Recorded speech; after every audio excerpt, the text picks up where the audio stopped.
안녕하세요. 저는 박준영이라고 합니다. 저는 먼저 삼성전자에서 반도체 연구소에서 연구원으로 일을 했고요. 이후에 삼성에서 10년 기간 일을 했는데 그 중에서 나머지 기간을 인사과장으로 일했었습니다. 그래서 기술하고 인사 쪽에 관련돼서 반도체 쪽의 업무에 대해서는 좀 어느 정도 일을 했고, 그 이후에 10년 정도는 반도체 업계에서 강의 컨설팅, 프로젝트 리더 진행하면서 실제 삼성뿐만 아니라 한국 반도체 업계 쪽에 대해서 계속적으로 일을 해서 한 20년 정도의 경력을 가지고 있습니다. 저는 독특하게 원래 전공은 연세대학교에서 화학공학을 전공했는데요. 그래서 이제 반도체를 만들다가 이후에는 이제 인사팀에 가서 경제 경영이 부족하겠다 싶어서 이제 석사로 경제학을 했고, 그 다음에 회사를 그만두고 나서 특이하게 문화인류학 쪽을 박사를 해가지고 기술 IT 쪽으로 박사 논문을 썼었습니다. 그래서 지금은 산업인류학연구소라고 하는 걸 건립을 했고요. 보시는 바처럼 책이 두 번째 책이 나왔는데, 첫 번째 책은 반도체를 사랑한 남자라는 책이 있었었고요. 두 번째는 지금 한국 반도체 산업을 중심으로 해가지고 이게 진짜 얼마 안 남은 것 같다, 이때가 3년 정도가 되게 중요한 시간인 것 같다 싶어서 2017년 3년의 골든타임을 생각해서 한국 반도체의 미래 3년이라는 책을 출간하게 됐습니다. 뭐 어떤 걸 해야 먹고 살 수 있을까, 어떤 걸 해야 좋아하는 걸 할 수 있을까 생각하다가, 아시다시피 좋아하는 걸 해서 잘 되면은 더 좋겠지만 좋아하는 걸 해가지고 잘 안 되더라도 좋아하는 걸 했으니까 됐다 싶어서 그렇게 말씀하신 대로 탐구를 하면서 좀 하다 보니까 이런 일들을 해왔던 것 같습니다. 삼성이 참 대단한 회사라고 했던 다른 분들의 말이 삼성이 하나의 놀림감이 돼버린 형태가 된 것 같아요. 실제로 경영진에 대한 비판, 삼성 사람들 일 안 한다 이런 분들도 계신 것 같기도 하고, 삼성이 왜 그러냐 걱정하시는 분도 있기도 하는데, 삼성에서 10년 정도 일했던 사람으로서 좀 안타까움을 느끼기도 하면서도 여러 가지 형태의 실기도 많이 있었습니다. 저는 이제 크게 위기의 요인을 세 가지 정도로 잡습니다. 첫 번째로는 기술 리더십의 위기가 있다. 그 다음에 실제로 봤을 때는 의사결정의 문제가 있다. 세 번째로 봤었을 때는 생태계 문제가 있다. 저는 이 세 가지 정도로 얘기를 합니다. 첫 번째로는 기술 리더십 위기는 가장 대표적으로 바로 HBM이라고 하는 인공지능 반도체 기술 같은 것들을 만들지 못하고 추격하지 못했던 형태의 의사결정의 문제가 있지 않을까. 결국에는 전적으로 기술 CEO의 문제가 있습니다. 두 번째로는 실제로 이 변화에 하나 더 좀 추가해서 말씀드리고 싶은 거는, 이 반도체 공정이라고 하는 것들이 하나 되게 중요한 게 결국에 미세화라고 하는 게 일어납니다. 말하자면 웨이퍼라고 하는 것에서 계속적으로 크기가 막 줄어들어야 웨이퍼가 속에서 예전에는 그 칩이라고 하는 다이가 한 100개 나왔다가 그게 이제 2006년 그러다가 지금은 웨이퍼 한 장의 최신 제품인 D램의 10나노 6세대 반도체가 한 1,500개 나옵니다. 맞으면 원래 15배 정도 생산성이 증가가 됐어요. 근데 성능도 더 좋아집니다. 근데 그거는 어떤 일이 벌어지게 되냐면, 반도체를 만들기가 점점점 더 어려워지는데, 옛날에 웨이퍼 한 장에 다이가 100개 나올 때만 하더라도 설계 하나만 잘해도 특별히 문제가 없었다고 얘기 많이 했습니다. 그런데 얘네들이 점점 줄어들어서 15분의 1로 줄어들었어요. 그러면 여기서 어떤 일이 벌어지냐면, 기존의 당연하다고 생각했던 기술들이 안 되기 시작합니다. 말하자면 반도체라고 하는 에서 기술력을 이렇게 세 가지로 나눠요. 첫 번째가 제품, 설계 엔지니어들이 있고요. 주로 전자학과 출신 사람들이 있습니다. 두 번째가 이제 저처럼 반도체를 직접 만드는데, 이 사람들은 얘네들이 전자제품의 반도체의 성능, 몇 기가바이트 등등등을 얘기한다면, 요것의 성능은 결국에 물질에서 나옵니다. 여러분 기억하시기에는 그 기가바이트가 어떤 형태의 용량과 그다음에 기가헤르츠가 속도라고 한다면, 요것은 뭐에 달려있냐면 전하량이라고 달려있고, 전하량은 전자에 달려있습니다. 갑자기 이제 옛날 얘기가 나오기 시작하는데, 말하자면 전자 어디서 나오죠? 원자라고 하는 거죠. 원소에서 나오죠. 말하자면 이 원소라고 하는 물질을 잘 만들어야 전자가 잘 움직이고, 전자가 잘 만들어져야 용량과 속도가 나옵니다. 결국에 이 용량과 속도라고 하는 성능은 물질을 기반으로 나오게 되어 있거든요. 그래서 물질을 만드는 사람들을 우리가 통상적으로 공정 엔지니어라고 합니다. 가면 갈수록 이 사람들이 되게 중요해지고 있어요. 근데 이 공정 엔지니어도 화학 반응을 어떻게 하시면 돼요? 여기다가 구리를 넣으면 됩니다. 실리콘을 넣으세요. 여기다가 뭐 산소를 넣으세요. 해가지고 막 만들어냅니다. 그런데 그거를 만드는 데는 첫 번째 뭐가 필요하죠? 여러분 아시는 소부장이 필요합니다. 소재, 여기에 산소가 어떻게 들어갑니다. 순도가 필요해요. 구리가 들어갑니다. 메탈이 들어갑니다. 뭐가 들어갑니다. 이게 소재죠. 소재가 이만큼이 있어요. 그 다음에 거기가 바로 장비가 들어갑니다. 아무리 우리가 레시피를 잘 짜도 장비가 ASML, Applied Materials, 램, 이런 회사처럼 탑5 글로벌 기업이 아니게 되면은 이것이 불가능했습니다. 그래서 이런 것들에 이걸 만드는 게 뭐죠? 장비 엔지니어, 소재 엔지니어, 이런 격까지 반도체는 맨 위에서 소비자들은 전자제품을 아시겠지만 설계 제품 엔지니어들이 있고 여기에 공정 엔지니어가 있고 소재품 장비 엔지니어들이 이만큼 있어요. 여기는 기계과 사람들이 있고 화학과 사람들이 있고 여기는 화공과 사람들이 있고 여기는 전자과 사람들이 있습니다. 서로 소통이 잘 안 돼요. 근데 그동안은 여유가 있었기 때문에 거의 공정 마진이 있어서 이쪽이 기술력이 안 중요했어요. 근데 여기가 이제는 너무 중요해지기 시작합니다. 아무리 성능도 결국에 보다 전자들이 움직입니다. 전자들 움직이면 누가 컨트롤하냐? 소재랑 장비 컨트롤합니다. 그러면서 이쪽의 기술력을 그동안 무시하고 간과했던 게 삼성의 가장 큰 위기의 원인 같아요. 기술력 리더십의 위기는 첫 번째 뭐다? 전자산업의 변화를 캐치하지 못해서 HBM을 실기했던 리더십의 위기. 두 번째로는 기술 변화가 미세화되면 될수록에 전자급뿐만 아니라 거의 설계 기술뿐만 아니라 공정과 생산과 장비 기술이 중요해지는데 이것을 계속 무시해 왔었다. 이런 것들이 현재 제품 위기와 생산성 위기의 문제에 가장 있다는 게 두 번째가 있습니다. 바로 의사결정 구조의 문제. 이거는 이제 대표적으로 서초딩 들어보셨을 것 같아요. 삼성 본사가 서울에, 그건 정확히 삼성전자 본사는 수원에 있습니다. 근데 이제 소위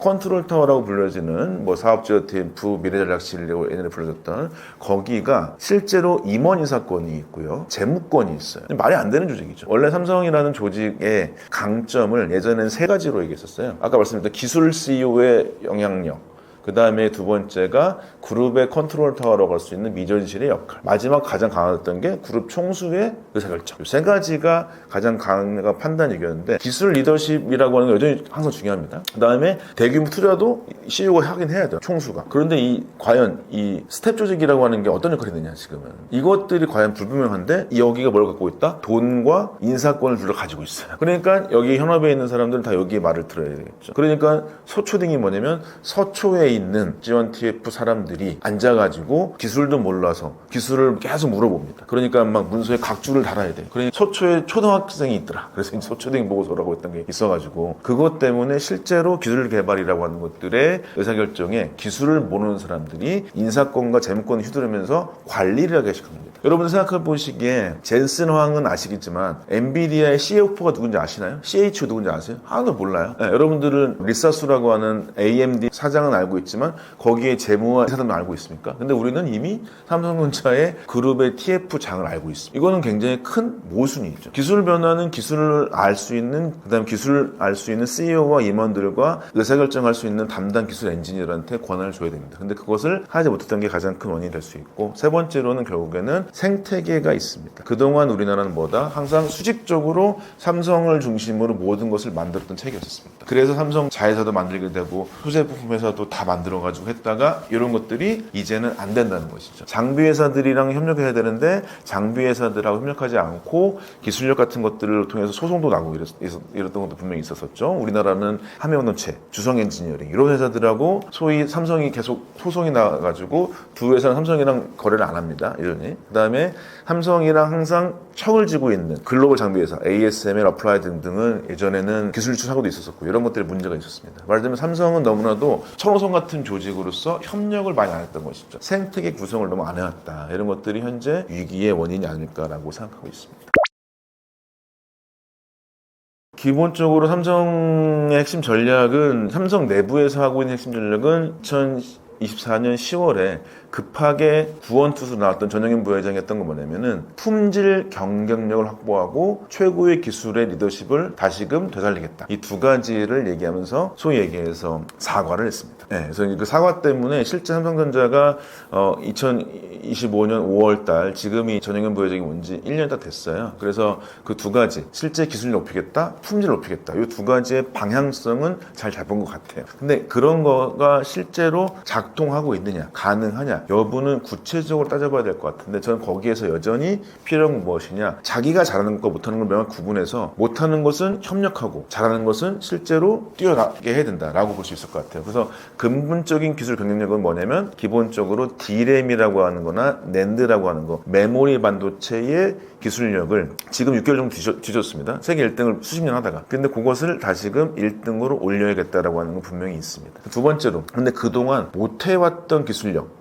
그동안 뭐였다? 설계 중심으로 생각하고 이것만 생각하다가 공정에서도 패키지 공정 무시하고 장비 무시했던 거. 이 두 가지를 높이는 것에 대해서는 많은 생각을 안 하는 것 같아요. 이거는 굉장히 기술적으로 오판입니다. 실제로 지금은 아무리 설계도를 잘 그려도 만들기가 어려워졌습니다. 이게 되게 특이하죠. 이거 우리나라가 대부분 산업 체계가 여러분 아시다시피 자동차 산업이나 뭐 이런 거 볼 때 특히 현대자동차가 이번에 보스턴 다이내믹스 가보시면은 막 무인 공정이 돼버렸어요. 그래서 이제 이런 것들이 설계만 잘 그리면은 생산이 100% 자동화 될 거거든요. 근데 반도체는 그렇지가 않습니다. 왜냐면 반도체는 아까 말씀드린 대로 원자 하나를 막 다루고 있어요. 지금 옴스트롱 단위만 다루거든요. 옴스트롱이라는 게 수소 원자사의 거리죠. 그걸 다루고 있을 정도로 있기 때문에 이거는 자동화할 수 있는 영역이 좀 아닙니다. 그래서 어떤 분들 오해하시는 게 생산은 자동화 되기 쉬운 거 아니야 하시겠지만 반도체 쪽은 자동화가 잘 안 될 것 같아요. 제가 이제 단언컨대 뭐 제가 올 수 있겠지만 반도체의 생산이 자동화가 되면은 우리는 전 세계 모든 산업이 다 자동화가 될 수 있을 것 같아요. 그러니까 예를 들면 크게 보면 이렇게 됩니다. 조선 산업은 여러분 배가 크잖아요. 배라고 하는 게 만들어졌다. 근데 얘네 소위 공차죠. 기술력으로 있는 스펙이죠. 이 규격이 거의 센티미터 정도 보시면 될 것 같아요. 자동차는 밀리미터 정도 되죠. 10의 마이너스 3승이죠. 그 다음에 여러분 디스플레이나 보통 조립 공정은 마이크로미터 10의 마이너스 6승 정도 됩니다. 근데 반도체는 지금 어떻게 했냐? 나노미터에서 옴스트롱 떨어지고 있어요. 네, 나노미터 옴스트롱이라고 하는 단위까지 생산 자동화할 수 있다면은 저는 모든 산업이 자동화될 수 있을 것 같습니다. 근데 그거는 제가 봤을 때 요원합니다. 근데 그것을 너무나도 간과해왔다. 네, 그래서 삼성이라고 하는 게 근원적인 기술을 높이겠다라고 하는 건 좋습니다. 그래서 단품도 좋은데 거기에서 패키지 기술과 설비 기술이 있을 수 있는 이 아주 나노미터 이하로 떨어지고 있는 기술력 자체를 제대로 만들지 못하면 품질 경쟁력이라고 하는 게 확보가 안 될 겁니다. 여러분 품질 보시는 게 바로 쉽게 얘기해서 수율을 높인다는 얘기거든요. 수율은 뭐냐면 웨이퍼 하나가 이만큼 있다. 여기에서 웨이퍼에 1000개가 나온다? 1000개에서 800개가 양품이다? 라고 하는 것이 수율입니다. 보통 80% 이상 나와줘야 우리가 수율이 좋은 건데 이 수율이 안 나온 이유는 뭐냐면 웨이퍼라고 하는 게 있는데 여기에 수백 개의 공정이 진행되는데 거기에서 이 웨이퍼를 진행하는 수많은 장비들이 제대로 생산성이 높여질 수 있도록 확보가 안 됐다. 말하자면 장비가 당연스럽게 만들어야 되지 않아? 장비 기술 당연한 거 아니야? 이렇게 얘기했다가 이런 것들로 실제 수율 확보가 안 되는 것이죠. 이런 것들을 강조할 때가 됐다. 말하자면 기술력을 높인다고 해서 기본적인 설계 기술을 높이는 건 좋습니다. 그렇지만 중요한 건 뭐냐면 생산 기술력이라고 하는 걸 통해서 특히 패키지 쪽과 설비 기술 등등의 기술력은 아직 높이지 않았던 것들이 이제는 다시금 발목을 잡고 있어서 이쪽에 대한 품질 경쟁력을 높일 수 있는 또 다른 형태의 전략은 필요하겠다라고 말씀드릴 수 있을 것 같아요. 메모리 반도체라고 하는 거는 30년 동안 1등 했다가 25년 1분기 때 더 이제 하이닉스에 처음으로 1등 뺏기면서 그 다음에 이제 많은 분들이 알게 되신 것들이 반도체를 만들어줄 때 특히 기존의 웨이퍼 공정에 썼던 전공정 공정력이 있고 그 다음에 이것을 잘라가지고 패키지를 했었던 HBM 같은 것들이죠. 패키지 기술력이 있다고 친다면 첫 번째는 결국에 안에 있는 단품 기술력이라고 하는 것에 경쟁력을 다시금 확보해야 됩니다. 이 경쟁력이라고 하는 것들은 결국에 뭐냐면 신문기사 보시면 뭐 D램의 10나노 5세대 뭐 D1B라고 불려지는데요.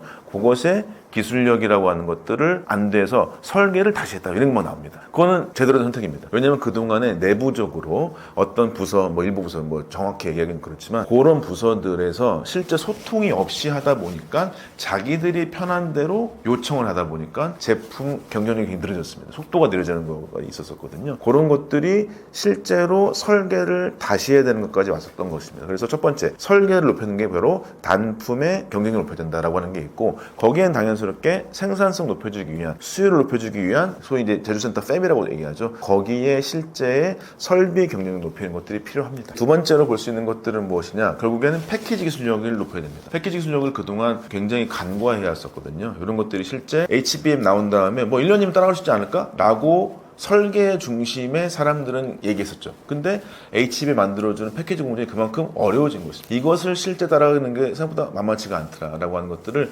인지했기 때문에 단품으로서의 웨이퍼 공정의 경쟁력을 높여주고 수율을 높여줘야 되고 패키지 공정 자체의 기술력을 한 단계 확실히 높여줘야 되는 것들이 분명히 있습니다. 그런데 굉장히 사람이 많이 부족하는 것이죠. 그래서 그런 것들이 많은 분들이 저도 연구소에 있을 때 연구소 분들 중에 한 30% 이상이 하이닉스 가 있습니다. 제가 이제 어떤 분이 이제 상가집에 갔었는데 삼성 출신들이 상가집이었었죠. 제 선배 어떤 상이었는데 앉아있는 사람이 절반이 하이닉스 절반 삼성입니다. 그 정도로 이제 엔지니어끼리는 여전히 비슷하게 협력할 수밖에 없거든요. 그래서 이 엔지니어들이 일을 할 수 있도록 하는 것, 기술력을 마음껏 펼칠 수 있도록 도와주는 것이 결국에 경쟁력을 높여주는 방식일 수 있을 것 같긴 합니다. 그 다음에 이제 삼성에서 아픈 손가락이 될 수 있는 게 바로 파운드리라고 하는 곳이 있습니다. 이제 삼성이 역사적으로 봤을 때는 이제 메모리 반도체와 시스템 반도체라고 하는 사업부가 두 개 있다가 2017년에 시스템 반도체라고 하는 걸 두 개로 구분을 하죠. 그래서 시스템 LSI 사업부가 현재 설계를 담당하는 팹리스라고 하는 사업부인 것이고, 파운드리 사업부가 사업팀이 처음에 생겼습니다. 그래서 2017년에 생겼다가 그것이 사업부로 구분됩니다. 이 사업부라고 하는 조직은 특징이 뭐냐면 자기 나름의 비즈니스 하겠다는 것입니다. 그래서 사업부라고 하는 게 생긴 건데, 이것들이 실제 A 반도체 설계라고 하는 것들의 협업도 이미 일어나고 있긴 하지만, 중요한 건 저는 이제 파운드리라고 하는 생산이라고 하는 것에 경쟁력 강화가 필요하지 않을까 싶습니다. 요거는 이제 삼성이 못해왔던 바로 서비스 마인드와 소위 기술력이라고 하는 것들이죠. 이 두 가지 소부장 협력이라고 하는 것들이 발생될 수밖에 없는데요. 서비스 마인드, 그건 무엇이냐? 지금 파운드리 업계의 60에서 7% 가까이 되고 있는데 60% 전후의 매출은 TSMC라고 하는 아주 강력한 회사가 하고 있는 상태고요. 삼성전자는 10% 남짓됐다가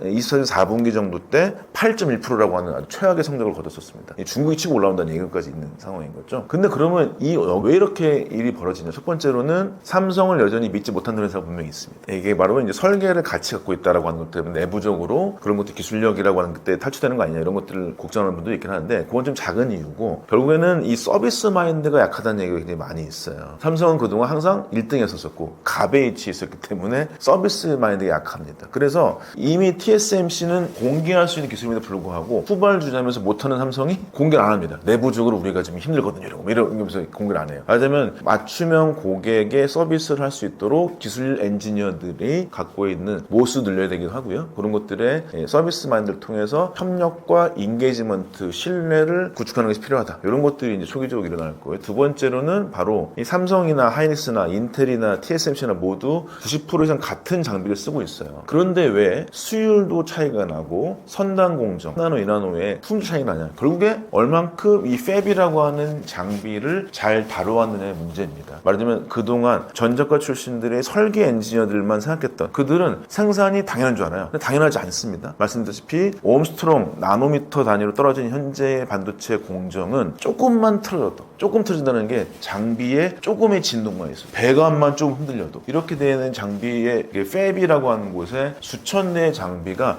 정말 일치화해서 움직이지 않으면 진행이 안 됩니다. 근데 이거는 자동화되면 절대 자동화된다고 될 수 있는 게 아닙니다. 이것을 아주 일치하게 만들 수 있는 경쟁력을 이미 TSMC는 오래전부터 다 해놨어요. 그러니까 얘네가 3나노, 2나노라고 하는 새로운 선단 공정 나와도 갑자기 수율이 더 올라갔어요. 이런 게 나오는 거죠. 근데 어떤 분들이 막 TSMC 잘 나온다 이렇게 얘기하면서 왜 잘 나오는지 얘기 안 하시거든요. 결국에 뭐냐면 반도체 라인에는 예를 들면 3,000대의 장비가 있다고 쳐볼게요. 거대한 팹에 장비가 3,000대가 있습니다. 근데 보통 반도체를 만들 때 보통 300대 정도가 필요해요. 하나 만들 때. 그러면 300대가 필요하다는 얘기는 뭐냐면 300대가 필요한데 왜 3,000대가 있냐? 양산이기 때문에 복수의 장비가 있어야겠죠. 그래서 하나의 장비가 10대처럼 돼 있을 거잖아요. 근데 어떻게 되냐? 이 한 대의 장비가 10대가 한 대처럼 움직이게 돼요. 이것의 일치화가 되냐 마냐가 생각보다 되게 어렵습니다. 예를 들면 같은 장비가 1호기부터 1, 2, 3, 4, 10호기까지 이렇게 있어요. 근데 1호기 끝에가 여기가 만약에 벽이에요. 벽이죠? 벽이면 습기가 많이 차죠? 그럼 이쪽에 습기가 많이 차가지고 공정이 흔들려요. 이 장비가 이 장비 끝에 있다? 여기의 위치에 따라서 다 달라집니다.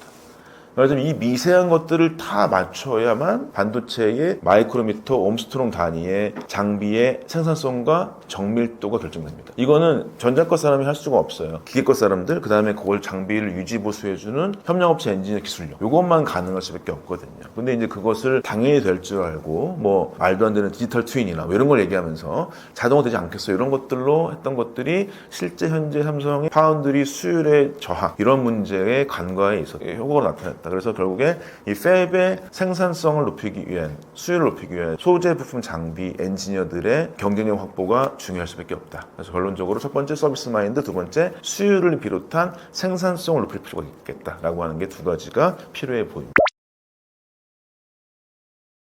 여러분들 층위가 되게 다릅니다. 전문가분들께서 삼성을 생각할 때 여전히 삼성은 저력이 있다 이런 분들도 많이 있고요. 어떤 분들은 삼성을 비판적으로 보는 분들은 삼성 이제 슬슬 망할 것 같은데요, 이런 분들 많이 계세요.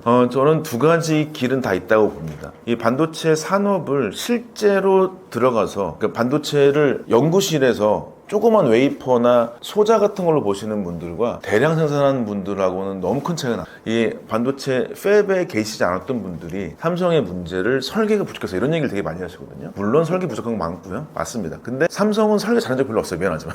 삼성의 현재 위기 극복의 가장 큰 문제는 이 수백조 이상 투자되어 있는 팹이라고 하는 것의 생산성과 기술력을 전 가장 근본적으로 중요하다고 봅니다. 이것은 결국에 전문가들이 얘기하신 대로 설계 엔지니어들, 똑똑한 사람들이라고 하는 것들도 필요하겠지만 삼성의 팹을 만들어 올 수 있는 삼성 내부의 팹의 엔지니어들, 그 다음에 같이 협력해주는 소부장 회사나 협력사들, 그 다음에 유지보수를 담당해주는 협력사 직원들, 이런 분들 자체의 기술력을 다 높여줘야만 위기 극복과 수요 향상이 가능하다고 봅니다. 저는 다른 것보다 지금 비즈니스가 새롭게 나오지 않는 설계 쪽으로 집중하는 건 하면 되는 건데, 근본적인 위기의 극복은 이 팹의 생산성을 높여주는 걸로 필요할 수 보게 되는 것이고요. 근데 안타깝게도 어떤 제가 뭐 국회에 가서도 얘기를 들어보면은, 죄송한 얘기지만은 우리 선생님들께서 설계가 안 돼서 그렇습니다 이런 얘기 많이 하시는데, 설계 원래 잘 안 돼 왔어요. 죄송한 얘기지만 팹에서 이 생산성의 극복이라고 하는 게 돼야, 말하자면은 TSMC를 그나마 확 따라갈 수 있어야 같은 장비를 쓰고 왜 안 나오냐, 여기는 결국에 뭐냐, 기존에 간과했었던 기술력, 정밀기계, 정밀화학, 패키지 기술, 이런 것들을 다시금 내부적으로 산업 내에서 기술력을 확보해야만 위기 극복이 가능하다고 봅니다. 우리나라는 제조업 강국이거든요. 근데 제조업 강국에서 새롭게 서플라이 체인을 통해서 설계를 잘하는 건 중요합니다. 여전히 중요한 근본적 경쟁력 확보겠지만, 그걸 좀 더 중장기적으로 본다면 현재 단기간으로 팹의 기술력을 확보해서 생산성 높이는 게 필요하다. 그런 것들은 지금 제가 전문가 중 한 명이라고 친다면 그것을 좀 간과하는 것들이 있기 때문에 그게 극복된다면 가능하다. 왜냐하면 삼성은 그동안 엄청난 생산성을 가지고 기술력을 확보해 왔으니까요. 그런 것들을 좀 말씀드릴 수 있을 것 같아요. 삼성만의 위기가 아닙니다. 첫 번째 당연히 협력사들 위기도 있지만, 여러분들 요새 막 TV 광고나 지하철 광고 보시면 평택으로 오세요 막 있었죠. 삼성 단지가 열렸습니다. 근데 그게 실제로 제 친구도 마지막 투자 기회를 평택으로 잡아서, 여러분 혹시 뭐 요즘에 나온 테크가 몸테크라고 아시죠? 전세에 살다가 집을 줄여서 매매를 한다. 좁은 집에 사는 겁니다. 그러면서 자기 몸테크를 한다는 친구도 있어요. 제 친구도 있는데, 근데 그 친구가 샀던 아파트 가격이 평택이 30%가 떨어졌어요. 9억이던 게 6억이 됐고요. 11억이던 게 8억이 됐고 7억이 됐고 그렇습니다. 왜 그러냐? 결국에 삼성 매출이 안 되니까 그렇죠. 삼성 매출이 안 되면 기본적으로 협력사 매출이 안 됩니다. 말하자면 삼성이 요새 많이 들어보실 것 같아요. 4, 5 이런 얘기합니다. P가 평택의 4단지, 5단지 이런 걸 짓는데, 그러면 저예요? 짓는다는 얘기는 무슨 얘기냐면, 팹을 짓는다 그러면 일단 장비, 소부장의 장비가 6개월 정도 전에 매출이 발생됩니다. 그러면 그것 때문에 장비사의 매출이 늘어나요? 그럼 장비사 월급이 안 와지고 사람 뽑겠죠. 그럼 그 주변에 상품이 살아납니다. 그 다음에 3개월 전으로 했을 때 소재사들이 돈을 벌기 시작해요. 왜냐하면 소재가 들어오기 시작하니까. 그때 또 매출이 벌어집니다. 이게 1차 협력사들끼리 이루어지는 형태의 매출 증대로 친다면, 삼성 내부에는 지금 평택에 있는 임직원 수가 얼만큼이냐, 전체적으로 삼성전자 사람들이 한 16,000명 정도 있고요. 그 다음에 협력사까지 포함하면 58,000명 정도 됩니다. 그래서 삼성 평택 사업장에 거의 6만 명 가까이의 사람들이 있어요. 이거 무슨 얘기냐? 그 정도 사람들이 삼성의 공장이 멈추면 돈을 못 봅니다. 그러면 거기에 소위 이제 한밭집들이 있어요. 우리 건설 노동자분들께서 일하실 때 나올 수 있는 밥집들. 그 다음에 이제 거기에 쓸 수 있는 일부 오피스텔, 이런 것들도 있겠죠. 이런 게 실제 라인 건설이 멈추게 되면 이런 게 모든 게 다 떨어지게 됩니다. 산업 자체가 뭉개지게 돼 있죠. 평택뿐만 아니라 화성 사업장 같은 경우가 반도체 이제 거의 이제 핵심인데, 화성 사업장의 세금의 프로가 삼성전자 사업장에 하나 내게 됐었습니다. 평택 거는 제가 이제 자료를 찾아보지 못했는데, 그래서 그 정도까지 지역 내 총생산뿐만 아니라 연관되어진 것까지 포함되기 때문에 삼성이라는 회사가 위기라고 하는 극복해야 됩니다. 그래서 이제 여러분 뭐 온라인상에서 놀림이 되기도 하긴 했지만, 결국에 삼성을 잘 되길 바라시는 마음이 굉장히 클 것 같아요. 뭐 여러분, 우리나라 사람의 10명 중에 4명, 40% 이상이 삼성전자 주식을 갖고 있다고 합니다. 그래서 이제 뭐 5만 전자, 6만 전자, 7만 전자 이런 게 나오기도 하는데, 결국에 반도체가 살아야 삼성이 살 수밖에 없고요. 그래야 고용이 늘어나고, 아까 말씀드린 대로 고용이라고 하는 게 사람의 일자리가 필요하다. 자동화가 가장 안 되는 일이 무엇이냐? 저는 반도체가 자동화가 제일 더디다고 보거든요. 그러니까 반도체 산업은, 반도체 제품은 자동화를 이끌어요. AI랑 같이. 근데 반도체를 생산하는 곳이 가장 자동화가 될 것 같아요. 그럼 그래야 팹이 있어야 팹에서 사람들이 일을 할 수 있어요. 그래야 고용이 일어나는 것이죠. 그래서 고용이 되게 많은 게 반도체 산업이거든요. 그것들을 생각했을 때 삼성 반도체가 설계뿐만 아니라 생산성, 그 다음에 협력사까지 다 아울러서 발전할 수 있도록 좀 잘 됐으면 좋겠습니다. 2025년 1분기 때 이제 큰 일이 벌어졌습니다. 말하자면은 30년 만에 메모리 시장의 1등이 바뀌었어요.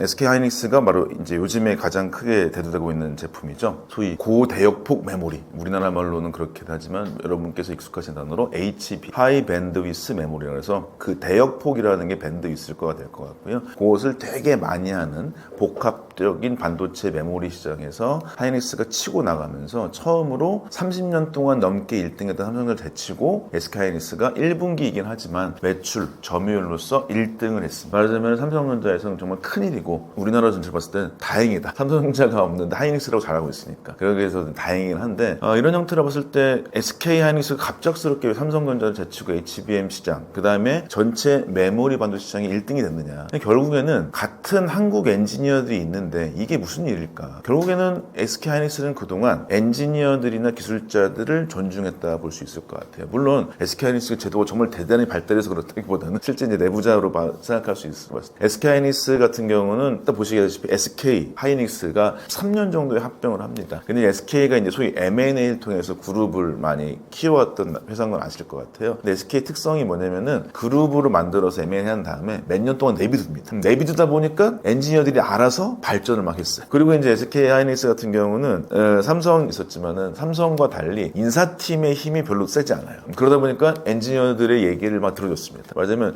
기술자들을 내부로 뒀더니 기술들을 개발하고 있더라가 하나가 있습니다. 두 번째로는 바로 SK하이닉스가 2등이었기 때문에 이 삼성전자는 1등이었기 때문에 수성하기 위해서 이 새롭게 발달되어지는 메모리 시장의 변화, 메모리 시장 왜 변화됐냐? AI 때문에 갑작스럽게 복합적인 메모리가 필요한데 이것은 삼성 같은 하이닉스 같은 메모리라고 하는 저장 기능이 가능한 반도체의 단품, 그러니까 웨이퍼가 있으면 단품이라고 하는 칩만 있는 것들이 아니라 칩을 복합적으로 쌓아 올려서 AI 반도체에 맞게 무언가를 만들어야 되고 이거는 AI 반도체의 설계 회사인 그 유명한 엔비디아와 협력이 필요하다는 것이었습니다. 삼성전자는 그냥 내가 만들면 알아서 사가 이런 형태로서 헤게모니, 힘을 쥐고 있었는데 2등이었던 SK하이닉스는 우리가 2등이니까 안 되는 거, 안 하는 거 해보자. 이게 어떻게 될지 모르잖아 라고 하는 것 때문에 그렇습니다.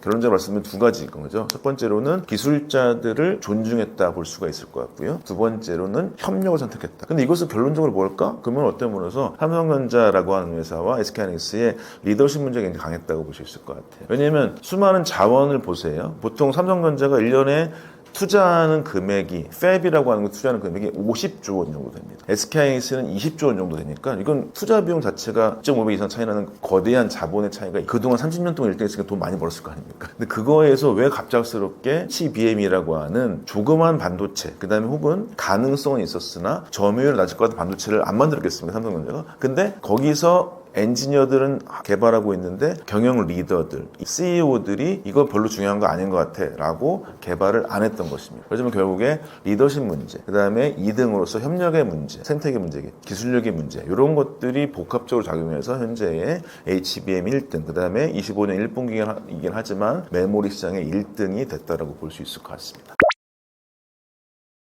엔비디아라는 회사는 실제 GPU라고 하는 그래픽 프로세서 유니트라고 해서 컴퓨터 좀 좋아하시는 분이면 녹색의 PCB 기판을 껴가지고 뭐 오락 게임 잘 되려고 치면 그래픽 되게 좋아야 돼 해가지고 엔비디아는 해서 그런 걸 팔던 회사인데 이 엔비디아가 봤더니 소위 그래픽이라고 하는 게 뭐냐면 이렇게 우리가 판을 보시면 판에 픽셀이 막 나눠져 있고요. 나눠져 있고 픽셀이 나눠져 있고 여기에 픽셀 값이 무슨 색이야? 그게 이제 그래픽 이미지의 데이터 셋이겠죠. 근데 이 수많은 X하고 Y축 2차원 평면에 푸는 방식이 현재 인공지능의 수억 개의 파라미터 푸는 방식인 행렬과 똑같더라 라고 하는 것을 알게 된 거죠. 그러면서 엔비디아가 바로 GPU에다가 GP가 뭐냐면 제네럴 퍼포스 일반적 목적의 GPU라고 하는 걸 만들게 되면서 여기를 만들게 되니까 이게 바로 인공지능이라고 하는 것이 필요하겠네 라고 하면서 16년 전부터 막 뛰기 시작합니다. 그때는 뭘로 떴냐면요, 여러분 아시다시피 블록체인 기억나시는지 모르겠어요. 이제 많이 이게 회자되고 있지는 않은데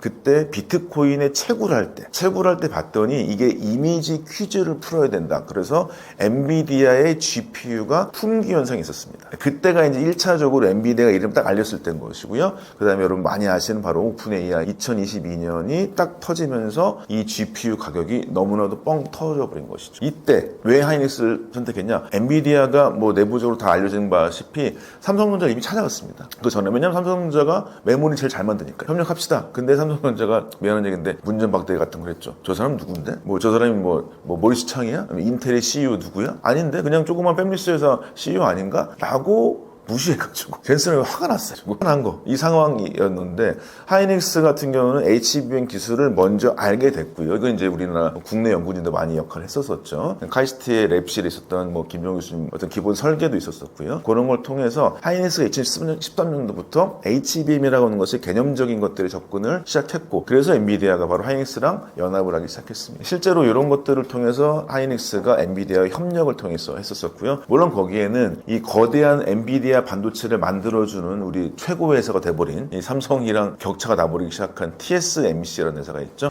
타이완 세미컨덕터 배터리 컴퍼니 대단한 이름 같지만 대만의 반도체 제조 회사 이렇게 해서 엔비디아, 하이닉스, TSMC 이 삼각편대가 얼라이언먼트 소위 우리 잘 먹자라고 이제 카르텔을 만들게 되면서 이 안에서 훨씬 더 안정적인 맞춤형 반도체의 이익을 만들 수 있었고 하이닉스는 그만큼 서비스 마인드를 가지고 있었습니다. 그동안 메모리 반도체 같은 경우는 메모리 반도체 회사가 칩을 설계하고 생산을 다 했다고 한다면 처음으로 반도체를 생산하는 방식을 구분하는 종합반도체 회사가 아니라 종합반도체는 설계 생산 같이 하는 건데 설계하는 팹리스라고 하는 것과 생산의 파운드리 방식을 주로 원래 시스템 반도체처럼 칩 설계가 복잡한 반도체들이 있을 때만 설계 생산을 하다가 하이닉스가 최초로 메모리 반도체를 맞춤형으로 하기 시작했던 말하자면 메모리를 파운드리 방식으로 하는 것들을 의사결정을 하고 엔비디아 설계도에 맞게 그 다음에 TSMC의 다이에 맞게 설계하기 시작했던 것이죠. 그런 것들의 협력이 실제로 가능하게 되는 것들이 엔비디아가 하이닉스를 선택한 것인 거고요. 그때 이미 하이닉스는 또 다른 형태로 어떤 걸 같이 협력을 했냐 바로 거기서 중요한 기술이 뭐였지? 라고 했을 때 반도체를 쌓는 방식입니다. HBM이라고 하는 건 D램 단품을 8개 혹은 12개 이후에 이제 HBM4라고 하는 거는 16개까지 쌓는 것인데요. 그때 쌓는 방식에 들어가는 공정 장비 여러분 많이 아시는 한미반도체 요즘에 뭐 한화랑 다시 소송 중에 있긴 하지만 기존의 한미반도체라고 하는 회사와 협력을 했고 그 다음에 소재라고 하는 것이 발열에 좋은 소재라고 할 수 있는 일본의 나믹스라는 회사하고 독점 계약을 했어요. 그래서 하이닉스가 이 삼성은 모든 소재 부품 장비를 다 장악해서 자기 발 아래 두려고 했는데 하이닉스는 엔비디아와 TSMC 제품사끼리 협력을 하고 자기를 만들어주는 소재 부품 장비하고는 또 다시 협력을 해가지고 이런 체계를 갖추게 되면서 삼성 HBM과 어떤 면에서 기술적 차이까지 나가게 돼버렸습니다. 발열의 차이, 장비에 따른 생산성의 차이, 수율 차이, 장비의 팹 내부의 뭐 진동 같은 문제 등등을 통해서 엄청나게 제품까지 좋아져 돼버린 것이죠. 말하자면 서비스도 잘하는데 협력도 잘하는데 제품도 좋아요. 이 두 가지가 실제로 발현이 되면서 하이닉스는 2024년 초에 이미 엔비디아의 승인을 받았는데 삼성 HBM 계속 된다 만다 하다가 이미 1년이 훌쩍 지나가 버렸습니다. 이제 실제로 1년 이상 차이 나는 게 현재 상황인 것 같습니다. 첫 번째로는 뭐다? 서비스 마인드가 없다. 두 번째는 뭐다? 실제적으로 소부장의 협력이 안 돼 있다. 이 두 가지가 실제로 문제가 됩니다. 첫 번째로 그러면 서비스 마인드를 어떻게 해야 되냐? 삼성전자는 그동안 글로벌 1등에 앞서서 국내 넘버원이 되기 위해서 반도체 업계를 전체적으로 장악했습니다. 우스갯소리로 삼성전자 협력사, 장비사 같은 경우는 소재사예요. 제가 삼성 출신이긴 하더라도 삼성전자 임직원이었던 분들이 부장, 임원하다가 그걸로 가가지고 협력사의 대표나 임원을 많이 하는 게 많이 있습니다. 그 정도로 반도체 업계 전체적인 사이클이 삼성이라는 회사를 중심으로 다 돌아갔던 이렇게 만들었던 거가 지금은 그렇게 효과적이지 않다고 볼 수 있을 것 같아요. 왜냐하면 한국 내부에 이런 서플라이 체인에 갖고 있는 장비회사, 소재회사 죄송한 얘기지만 글로벌 장비와 소재보다는 뒤처집니다. 이런 걸 인정해야 되는데 그런 것들을 협력을 통해서 기술력을 같이 발달시켜야 되는데 그걸 안 했었습니다. 말하자면 업계를 장악하려고 하다가 협력을 안 하다 보니까 실제로 제품이 안 좋아진 것이고요. 두 번째로는 제품사끼리 서로 협력을 안 했던 것이죠. 말하자면 설계라고 하는 게 엔비디아, 그 다음에 시스템 반도체 생산이 TSMC, 그 다음에 메모리 반도체 HBM의 하이닉스 이렇게 됐던 것들을 실제로 삼성은 우리가 다 할 수 있어 라고 하는 것들로 됐는데, 이게 지금 물론 다 잘하면 좋겠지만 그런 것들이 제대로 안 돼 있던 것이고, 좀 디테일하게 보자면 반도체를 만드는 방식이 말씀드렸다시피 이렇게 설계도 방식이 있고, 설계도를 갖고 오게 되면은 웨이퍼라고 하는 데에서 공정을 진행합니다. 그 다음에 웨이퍼 공정 끝나게 되면은 이걸 잘라가지고 패키지를 만드는데, 그동안에 이 웨이퍼 공정이라고 하는 것을 너무 중요시하다가 패키지 공정이라고 하는 것들이 별로 안 중요하게 여기다가, 근데 지금 HBM 뭐죠? 디램을 하나 둘 셋 넷에서 막 8개 쌓고 12개 쌓고 쌓습니다. 쌓는 게 되게 중요해지는, 쌓는 게 바로 패키지 공정이라고 볼 수 있을 것 같거든요. 그런 것들 되게 간과해요. 이런 것들이 실제로 우리나라 반도체 시장에서 삼성이 설계하고 맨 전공정 요것만 중심으로 임원도 만들고 막 이렇게 하다 보니까 나머지 기술력들을 간과했다가 실제 기술력 자체가 적으로 봤을 때는 떨어지게 됐습니다. 말하자면 제품을 만들어주는 설계와 생산의 구분에서의 약화, 그 다음에 제품 자체를 생산해주는 소제품 산업, 장비 산업에서의 서플라이 체인의 어떤 협력을 하지 않는 방식, 이 방식의 두 가지가 실제로 어려워진 거고, 이것을 바꾸어줘야만 가능해집니다. 한마디로 얘기해서 그러면은 더 이상 장악하지 말고 협력하는 방식으로 바꾸어야 된다, 경영 방식을. 두 번째로는 기술력 차이가 있는 것들, 기술력이 그동안 중요시했던 설계 기술, 전공정 기술, 이것뿐만 아니라 후공정 기술, 소제품 장비 기술 같은 것들의 중요성과 가치를 다시금 매겨줘야 이런 것들의 문제가 해결된다고 생각이 듭니다. 하이 밴드위스 메모리라고 되어 있고요. 고대역폭입니다. 얼만큼 데이터를 한꺼번에 넣느냐라는 것입니다. 아까 말씀드린 대로 그 반도체에서 AI 반도체의 가장 큰 특징은 데이터가 되게 많이 있는 것들을 다 풀어가지고요. 수십 개, 수조 개 파라미터라고 하는 걸 풀어서죠. 근데 여기 있는 AI 반도체라고 할 수 있는 GPU, GPU나 NPU 같은 것들은요, 데이터를 갖고 올 수가 없어요. 갖고 온 데이터를 처리할 수밖에 없는 것이죠. 그럼 누가 갖고 옵니까? 데이터는 저장 매체인 HBM이 갖고 오는 것이죠. 말하자면 HBM이 없으면 아무리 데이터가 있어도 데이터 처리가 불가능합니다. 그러니까 HBM이 하나의 큰 물동량이 되는 것이고, 데이터 물동량이죠. 실제 시스템 반도체라고 하는 GPU로 넘겨야 됩니다. 근데 이런 형태가 현재의 로드맵상으로, 우리가 실제 오픈 AI에서 처음엔 우리가 글자를 챗봇으로 만들다가 이제는 우리가 이미지도 같이 만들 수 있게 됐죠. 이제 오타 나가는 것도 많이 없어졌잖아요. 그러다 이제 요새 뭐 하죠? 소라도 있기도 하고, 제미나이에서 만들어주는 배우 같은 서비스가 나오게 되면서 얘네들이 다 이제 영상까지 만듭니다. 이게 초기 단계긴 한데, 이후에 우리가 진짜 사람이 만들었는지 안 만들었는지 이미 구분도 안 되지만, 우리가 알고 있는 모든 정보 체계, 텍스트, 이미지, 영상, 음성을 다 포함해서 이런 것들이 모두 다 AI가 생성 가능하다. 그럼 당연히 AI가 많이 데이터를 풀어내야겠죠. 그런 것들의 파라미터 개수가 늘어날 예정입니다. 그래서 지금의 현재 이런 파라미터 개수를 우리가 뭐 IO 개수라고 한다면, 지금 HBM3E라고 하는 게 기준으로 봤을 때 1024개라고 하는 것들이 막 지나다니는, 그러다 HBM4라고 하는 게 막 등등 일어납니다. 그래서 이런 IO 개수가 수만 개 이상 늘어나지 않을까라고 본다면, 그 IO 개수는 결국에 뭐냐면 데이터를 한꺼번에 쏟아붓지, 그건 결국에 HBM이 계속적으로 발달될 것이다. HBM이 수십 단 쌓일 수도 있고요. HBM이 이 아파트 단지라고 친다면 단지가 옆에 생길 수도 있고, 이렇게 되면서 HBM이 계속적으로 늘어날 것이라 생각이 들기도 하고요. 어떤 분들께서는 그 보통 2027년 정도 때 이 HBM은 실제 AI의 풀어야 할 것 같습니다. 우리가 이거를 접속해서 핸드폰이나 PC 같은 걸 통해 가지고 거기에 접속해서 데이터를 쓰면서 거기에 있는 풀이 방식을 갖다 오는 것 뿐이겠죠. 거기는 인프라에 가깝긴 하지만, 이 인프라라고 하는 것들이 일단 첫 번째로는 계속적으로 발달될 것이다. 이거는 이제 빅테크 기업들, 그다음에 국가 단위로 소버린 AI 생기면서 이것들이 계속적으로 니즈가 있을 것 같다. HBM과 GPU는 같이 움직이니까요. 이런 것들이 있고, 두 번째로는 우리가 이제 어떤 것이 실제 AI를 활용한 디바이스가 될지, 반지가 될지, 안경이 될지 아무도 몰라요. 이 디바이스는 로봇이 될지. 근데 어떤 디바이스든 간에 이 내부에 엣지 디바이스, 디바이스용 온 디바이스 AI도 있기 때문에, 거기에서의 조그맣게 있을 수 있는 HBM이나 아니면 뭐 DRAM일 수도 있겠지만, 그런 것들에 대한 저장 매체가 될 수 있는 메모리 반도체는 계속적으로 늘어날 수밖에 없다. 결론적으로 인프라용 HBM은 여전히 회사들이 많이 늘어나기 때문에, 국가가 필요하기 때문에 늘어나고, 그 다음에 엣지 디바이스가 있기 때문에 여전히 HBM이나 DRAM들의 니즈가 늘어날 것 같다. 그래서 실제로 뭐 AI 시스템 반도체 되게 중요하다고 얘기하는데요. 일각에서는 AI 반도체는 거의 놀고 있어요. 왜냐하면 메모리 월이라고 해서 메모리가 훨씬 더 어렵습니다. 데이터가 더 느려요. 그럼 데이터가 더 빠르게 하려고 치면 HBM이나 DRAM을 더 많이 써야겠죠. 메모리가 더 중요해지지 않을까, 이렇게 고민하는 분들도 있을 정도로 시장 전망은 좋다고 볼 수 있을 것 같습니다. 단기간으로서 이 1년 이상 격차가 나버린 삼성 하이닉스 봤었을 때는 1년 격차를 먼저 좁히는 게 필요할 것 같아요. 근데 이제 실제 제품 개발에 어떤 형태의 패러다임 시프트가 일어날 때가 한 번 있습니다. 지금이 언제냐면은 25년 말 정도에 HBM4라고 하는 게 일어납니다. 근데 그때는 기본적으로 봤었을 때는 D램이라고 하는 단품의 기술력이 유사하다고 봤을 때, 근데 이것도 아쉽지만 지금 하이닉스가 이미 6개월 이상 앞서 있습니다. 여러분께서 보셨던 정보를 보자면 뭐 D램의 10나노 6세대, 이게 뭐 D1C라고 보통 얘기하는데요. 이게 보통 개발 단계에서 보게 된다면은 삼성전자 같은 경우가 개발해서 양산 중인데 하이닉스는 이미 양산이 잘 되고 있어요. 말하자면 이것도 6개월 차이가 납니다. 그렇기 때문에 이것도 좋지 않지만 이게 같다고 친다면 그때 HBM4라고 하는 것들이 나오게 됐을 때는 이때부터는 뭐 하이브리드 본딩이라고 하는 또 다른 형태의 반도체 기술이 필요해 있습니다. 그러면 이때 이것은 좀 기존의 방식 HBM3, 3E와는 조금 다른 형태의 기술입니다. 그거에서 이제 삼성전자 같은 경우는 여기서 이제 역전 혹은 동시 인증 같은 것들을 요구하고 있어서 25년 말 정도가 이제 귀추가 주목되는데요.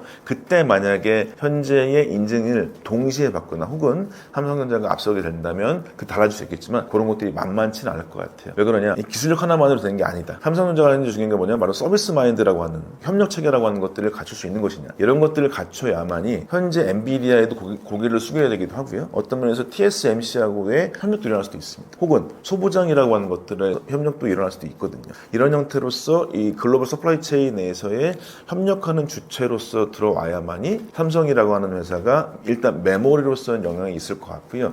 그것을 TSMC와 경쟁력이 있을 정도의 시스템 반도체 만들 수 있자라고 하는 파운드리 사업이 발달된다고 치면 이상적이겠지만 그런 것들은 이제 좀 중장기적으로 봐야 될 것 같아요. 3년 이상 봐야 될 것 같습니다. 그게 아니고 단기간을 봤을 때는 여전히 하이닉스가 유리할 수밖에 없는 것이고 삼성전자는 1년에서 1년 반 정도 봤을 때 HBM을 유사하게 경쟁력이 있거나 아니면은 좀 격차를 좁히는 정도, 현재 1년은 나지만 뭐 3개월에서 6개월 사이로 좁히는 정도가 있지 않을까 생각이 듭니다.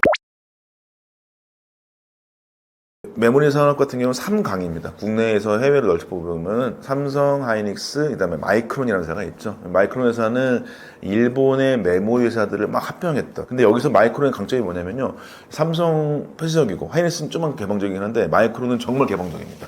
기술을 같이 개발 다 하고요. 막 이러고 있어요. 말하자면은 미국이라는 회사의 자신감일 수도 있겠지만 모든 기술 같은 것들 되게 개방을 잘합니다. 이런 것들도 있고 그다음에 엔지니어들에 대한 의사결정은 굉장히 높아요. 말하자면 우리나라가 이제 뭐 그룹사에서 임원 선출한다 이런 것들이 굉장히 당연시 여기겠지만 마이크론은 예산과 인사권을 기술임원 다 줍니다. 그 상태에서 당신 책임져요? 안 그러면 잘려? 이렇게 되는 거거든요. 그렇기 때문에 이 엔지니어들이 막 이것저것 알아서 해봐요. 그래서 기술력을 아주 단기간에 따라왔습니다. 지금은 실제 반도체 경쟁력이 삼성, 하이닉스, 마이크론이 외려 삼성이 좀 더 뒤쳐졌지 하이닉스, 마이크론은 생산성 차이가 있을 뿐 기술력이 유사하다고 볼 수도 있습니다. 그래서 근데 이 마이크론이 마켓쉐어를 봤을 때는 생산성이 뒤쳐지기 때문에 아주 유리하다고 볼 수는 없겠지만 여전히 업계의 강자가 될 수 있겠다 싶은 생각이 들어서 지금 보자면 현재의 업계의 큰 어떤 점유율을 보자면 4대 2 정도로 볼 수 있어요. 뭐 4, 4, 2 정도가 나을 것 같네요. 그죠? 그래서 그 정도 4, 4, 2 정도가 나을 것 같아서 근데 20%가 이게 무너지냐 그렇게보다는 마이크론이 만만치 않은 기술력이 있다.